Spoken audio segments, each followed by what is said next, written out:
Hey, how's it going, everybody? Scott Spreitzer here, DocSports.com. It is Tuesday, March 19th, 2024, and I've got a free play coming up in the NIT. Going to get to that in just a moment.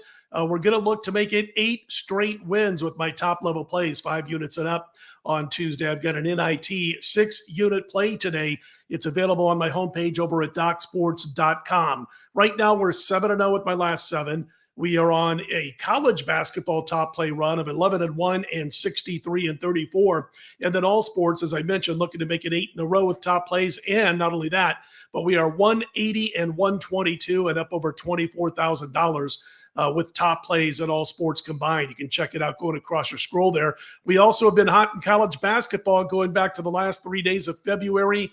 Going into Tuesday's card, we're up over $5,400 during this current college basketball run. So if you want to jump on board, I'm exclusive at DocSports.com. Go over to my homepage at DocSports, and you can check out the packages. Tonight, again, a 6-unit play in NIT action. I've also got a 3-star play in the NBA and NHL also on Tuesday. Had just one play last night. It was a 4-star on Utah, and they fell apart, and we lost that game to Minnesota. But again, college basketball taking center stage today with that 6-unit play. We'll look to make it 8 straight winning top plays overall. Let's get to the free play tonight. NIT action, state of Florida. Central Florida laying 5.5. Now I've got about 20 books in front of me here on my line service. About half have 5 and the other half have 5.5.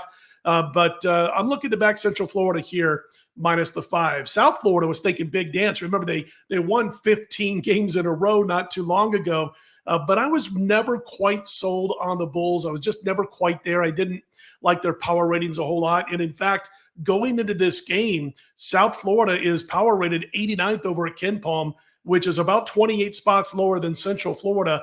And if you look at South Florida's strength of schedule, 153rd toughest. You look at Central Florida, 48th toughest schedule. The teams play a similar tempo, so they're kind of used to playing the tempo they'll play in this particular game. But I think the difference in this one is that Central Florida defense, which is phenomenal. I mean, they're not going to scare anyone or intimidate anybody, obviously, with the way they shoot on the offensive end of the floor, but they can really slam the door on the defensive end, and I think that's what's going to happen to South Florida in this one. I know they're glad to be in a postseason tournament, but they can't be overjoyed after the way they ran off those 15 straight wins to not get to the big dance. There was a whole lot of hype going on around the South Florida campus while that was taking place. But anyway, Central Florida played in the number 1 rated conference in all of college basketball by KenPom. Happened to agree with it, that being the Big 12. Central Florida played in the 9th ranked conference, the AAC. I like Central Florida here to be focused, get the job done. Central Florida minus the points over South Florida, your free play for Tuesday.